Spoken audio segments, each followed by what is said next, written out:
আজকে আমি fighter fish আনতে যাচ্ছি, যেটা রাজশাহী শিলাপুর কাছ থেকে অর্ডার করা হয়েছে। তো সেই মাছগুলো কুরিয়ারে এসেছে, চলুন মাছগুলো আনি। এখন মাছগুলো নিয়ে চলে এসেছি, এখন বাসায় গিয়ে আনবক্সিং করা যাক। বক্সের প্যাকেটিংটা অনেক ভালো। ভিতরে দেখা যাক কি আছে। ভিতরে কিছু ফর্ম দিয়ে দিয়েছে, এগুলো সাইডে সরাই। ভিতরেই আমাদের আকর্ষণীয় জিনিস প্রথমেই দিয়ে দেখা যাচ্ছে অ্যাকোরিয়াম প্লান্ট, যেগুলো খুবই কার্যকর। তারপরে একটু মাছের জন্য খাবার পাঠিয়েছে, যেটাও খুবই ভালো, আমার কাছে ছিল না। তারপরে আমাদের কাঙ্ক্ষিত ফিমেল ফিশটা, যেটা খুবই সুন্দর। তারপরে ভিতরে দেখা যাচ্ছে আমাদের মেল ফিশ, যেটার কালার মাশাআল্লাহ অনেক সুন্দর। তো এগুলো কিরকম কি রাখি না রাখি, চলুন দেখে আসা যাক। প্রথমেই দুটি বোতল কেটে আমি ওর মধ্যে মাছগুলোকে রেখে দিয়েছি। বোতলের পানি আমি বাড়িতে প্রস্তুত করেছি, এই মাছগুলো যাতে অ্যাকুরেট হতে পারে এই পানির সাথে, সেই জন্য রেখে দিলাম।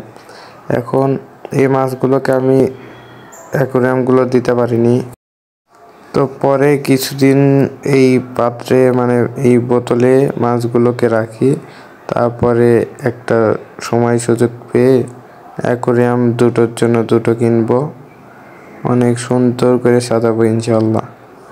মাছগুলোর প্যাকেটিংটাও খুব ভালো ছিল, 2 দিন ধরে কুরিয়ারে এসেছে, যেটা একটা মাছের পক্ষে খুবই কষ্টকর। 2 দিন অন্ধকার বক্সে একটা পলিথিনের মধ্যে মানে প্যাকিং অবস্থায় থাকা, এতে মাছগুলো অনেকটাই অসুস্থ হয়ে পড়ে। কিন্তু আমার এই মাছ দুটোকে দেখলাম যে ভালোই আছে, তাও দেখা যাক, দুটাই আগে বের করে নিই। এই প্যাকেটিংটা খুবই ভালো ভাই। যারা মাছগুলো অর্ডার করতে চান, খুবই সুন্দর, মানে হচ্ছে রিজনেবল প্রাইসে আছে। চাইলে আপনারা শিলাপুর কাছ থেকে অর্ডার করতে পারেন। আমি আমার ডিসক্রিপশন বক্সে লিঙ্ক দিয়ে দেবো তার পেজের। তো মাছগুলো দেখি, মিল বেটা ফিশটা নীল কালারের নিচে, যেটা আমার খুবই প্রিয়। এই বেটা ফিশদের কালার কোয়ালিটি অনেক সুন্দর, এদেরকে মানে খুব সহজে রাখা যায়, কোনো অক্সিজেন পাম্পের প্রয়োজন হয় না। তারপরে হচ্ছে খাবারও ভালোই, মানে অনেক সুন্দর খায়। আপনারা চাইলে বাসায় এই মাছগুলো একবার পালতে পারেন চাইলে।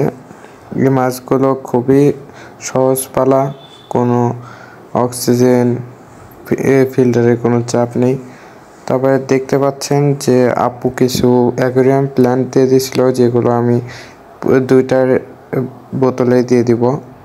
গাইস, আজকে ভিডিওতে এই পর্যন্তই। যারা এখনো লাইক সাবস্ক্রাইব কিছুই করেনি, তাড়াতাড়ি করে ফেলুন, কারণ এরপরে দেখবেন কিভাবে একটা অ্যাকোরিয়াম পারফেক্টলি সেট করা যায়।